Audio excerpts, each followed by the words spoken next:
Iran যুদ্ধে এখন পর্যন্ত যুক্তরাষ্ট্রের ব্যয় $12 বিলিয়ন। আফগানিস্তানে হামলার নিন্দা ভারতের, পাকিস্তান বলছে ভণ্ডামি। ইরানের সঙ্গে যুদ্ধ আরও 3 সপ্তাহ চলতে পারে, জানালো ইসরায়েল। ইরানের বিরুদ্ধে যুদ্ধ শুরুর পর প্রায় 3,369 ইসরায়েলি আহত। আয়াতুল্লাহ আলী খামেনির ব্যবহৃত বিমান ধ্বংসের দাবি ইসরায়েলের। সৌদি আরবে 90 মিনিটে ধেয়ে গেল 37 ড্রোন। সর্বশেষ জানাবো, ইরান যুদ্ধ নিয়ে গুজব ছড়ানোর অভিযোগ আমিরাতে বাংলাদেশি সহ গ্রেপ্তার 35। শিরোনাম শুনলেন, এবারে বিস্তারিত। ইরান যুদ্ধে এখন পর্যন্ত যুক্তরাষ্ট্রের ব্যয় $12 বিলিয়ন। ইসরায়েলের সঙ্গে যৌথভাবে গত 28 ফেব্রুয়ারি ইরানে আগ্রাসন চালায় যুক্তরাষ্ট্র। এই যুদ্ধে এখন পর্যন্ত যুক্তরাষ্ট্রের ব্যয় হয়েছে $1,200 কোটি মার্কিন। ফলে এ সংঘাতের ক্রমবর্ধমান অর্থনৈতিক প্রভাব নিয়ে যুক্তরাষ্ট্রে উদ্বেগ বাড়ছে।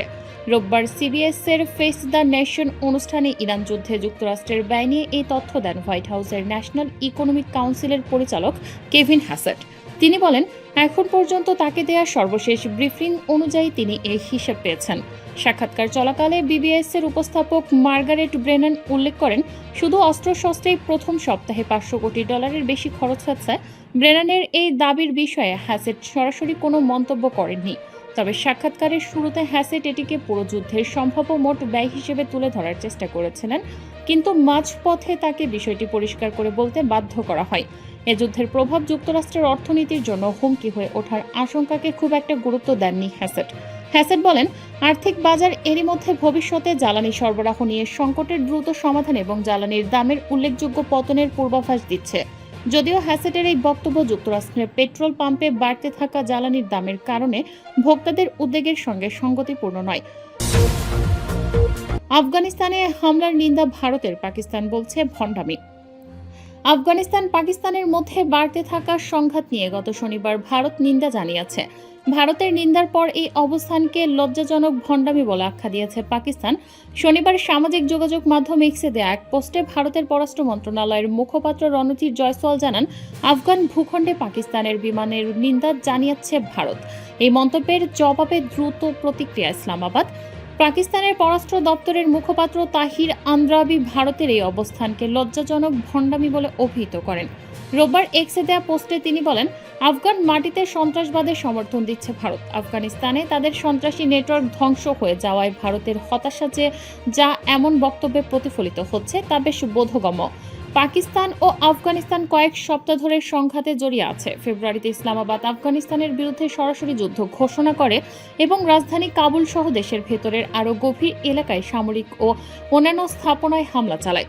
মধ্যপ্রাচ্যের বৃহত্তর সংকটের কারণে এই সংঘর্ষ তুলনামূলক কম মনোযোগ পেলেও এই সহিংসতা এশিয়ার এমন এক অঞ্চলকে আরও অস্থিতিশীল করে তুলতে পারে, যেখানে যুক্তরাষ্ট্র, চীন ও ভারতের গুরুত্বপূর্ণ স্বার্থ জড়িত। পাকিস্তান ও আফগানিস্তানের সম্পর্কের অবনতি কাবুলের সঙ্গে ভারতের ক্রমবর্ধমান ঘনিষ্ঠতার সঙ্গেও যুক্ত।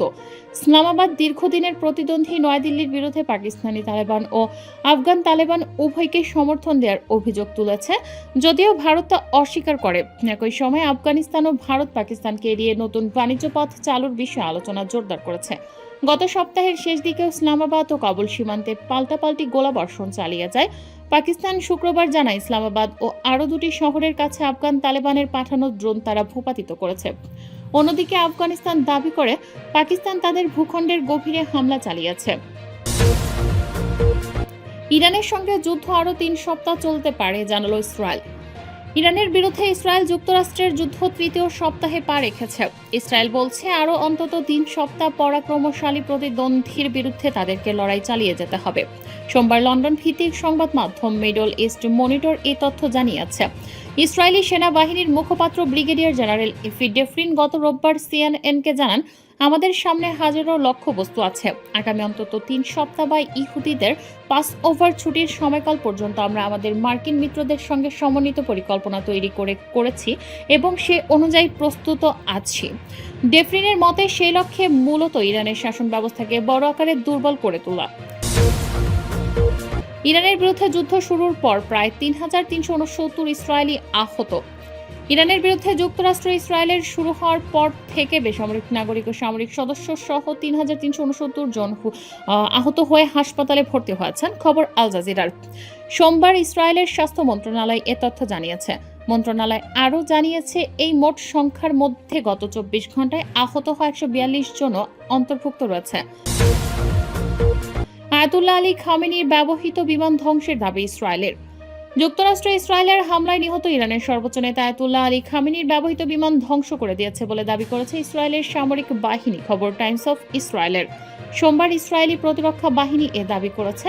ইসরায়েলি প্রতিরক্ষা বাহিনী জানিয়েছে, তেহরানের মেহরাবাদ বিমানবন্দরে রাতভর চালানো বিমান হামলায় ইরানের সাবেক সর্বোচ্চ নেতা আলী খামেনির ব্যবহৃত একটি বিমান ধ্বংস করা হয়েছে।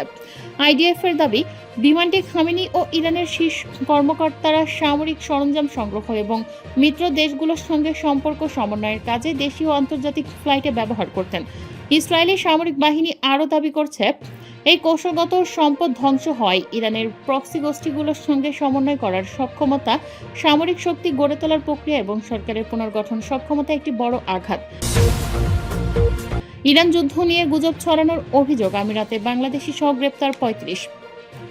ইরান যুদ্ধ নিয়ে সামাজিক যোগাযোগ মাধ্যমে গুজব ও ভুয়া তথ্য ছড়ানোর অভিযোগে এক বাংলাদেশি সহ ৩৫ জনকে গ্রেফতার করেছে সংযুক্ত আরব আমিরাতের পুলিশ। গ্রেপ্তারদের মধ্যে বাংলাদেশি ছাড়াও ভারত, পাকিস্তান এবং নেপালের নাগরিকরা আছেন। রোববার রাজধানী আবু ধাবি সহ দেশের বিভিন্ন এলাকা থেকে গ্রেফতার করা হয়েছে তাদের। এক বিবৃতিতে আমিরাতের attorney general doctor Hamad Saif Al শামসের দপ্তর জানিয়েছে, গ্রেপ্তারদের বিরুদ্ধে ভুয়া তথ্য ও কৃত্রিম ভিডিও কন্টেন্ট ছড়ানোর অভিযোগ রয়েছে। গত কয়েকদিন ধরে ডিজিটাল প্ল্যাটফর্মগুলোতে কড়া নজরদারির পর গ্রেপ্তার করা হয়েছে। ধারণা করা হচ্ছে, জনসাধারণের মধ্যে বিশৃঙ্খলা উস্কে দেয়া এবং সাধারণ স্থিতিশীলতাকে ক্ষতিগ্রস্ত করতে এ কাজ করেছিলেন তারা। আমিরাতে গুজব ও ভুয়া তথ্য ছড়ানোর শাস্তিযোগ্য অপরাধ। দেশটির আইন ও দণ্ডবিধিতে কারো বিরুদ্ধে এই অপরাধ প্রমাণিত হলে ওই ব্যক্তির কমপক্ষে ১ বছর কারাবাস এবং ১ লাখ দিরহাম জরিমানার বিধান আছে। গ্রেপ্তারদের ইতোমধ্যে জিজ্ঞাসাবাদ করা শুরু হয়েছে উল্লেখ করে আমিরাতের সরকারি সংবাদ মাধ্যম ওয়াম নিউজকে attorney general doctor Hamad Saif Al Shams বলেন, গ্রেপ্তাররা তাদের সামাজিক যোগাযোগ মাধ্যমের অ্যাকাউন্ট এবং বিভিন্ন ডিজিটাল প্ল্যাটফর্মে এআই দিয়ে তৈরি কৃত্রিম ভুয়া ভিডিও আপলোড করতেন। আমিরাতের সরকার মনে করে, এ ধরনের কর্মকাণ্ড শুধু স্থিতিশীলতা নয়, বরং জাতীয় নিরাপত্তার জন্যও হুমকি। সৌদি আরবে ৯০ মিনিটে ধেয়ে গেল ৩৭ ড্রোন। সৌদি আরবের পূর্বাঞ্চলে ১.৫ ঘন্টায় ৩৭টি ড্রোন ধেয়ে গেছে। দেশটির প্রতিরক্ষা মন্ত্রণালয় এই তথ্য নিশ্চিত করেছে বলে কাতার ভিত্তিক সংবাদ মাধ্যম আল জাজিরার লাইভ প্রতিবেদনে বলা হয়েছে। সৌদি দাবি করেছে যে তারা এসব ড্রোন প্রতিহত ও ধ্বংস করেছে। তবে এসব ড্রোন ঠিক কোথা থেকে এসেছে তা সৌদির প্রতিরক্ষা মন্ত্রণালয় জানায়নি। এর আগে সৌদি আরবে নিযুক্ত ইরানের রাষ্ট্রদূত আলেজিরা এনআইটি রয়টার্সকে বলেছিলেন, সম্প্রতি সৌদির তেল অবকাঠামোগুলোতে হামলার ঘটনায় তেহরান দায়ী নয়। তিনি দাবি করেছেন যে এসব হামলার জন্য ইরান দায়ী নয়, আর ইরান যদি এসব হামলা চালাতো তবে তা অবশ্যই ঘোষণা দিত। তার এই দাবির পরই সর্বশেষ দেশটির পূর্বাঞ্চলে ১.৫ ঘন্টায় ৩৭টি ড্রোন ধেয়ে গেল। ইরানের বিরুদ্ধে ইসরায়েল ও যুক্তরাষ্ট্রের হামলার সোমবার পর্যন্ত টানা ১৭ দিনে গড়ালো। মার্কিন প্রেসিডেন্ট ডোনাল্ড ট্রাম্প ঘোষণা দিয়েছেন, ইরান শর্তহীনভাবে আত্মসমর্পণ না করলে অভিযান অব্যাহত থাকবে। অন্যদিকে ইরান জানিয়েছে, তারা কোনোভাবে আত্মসমর্পণ করবে না এবং এই যুদ্ধ বন্ধের অধিকার একমাত্র তাদের।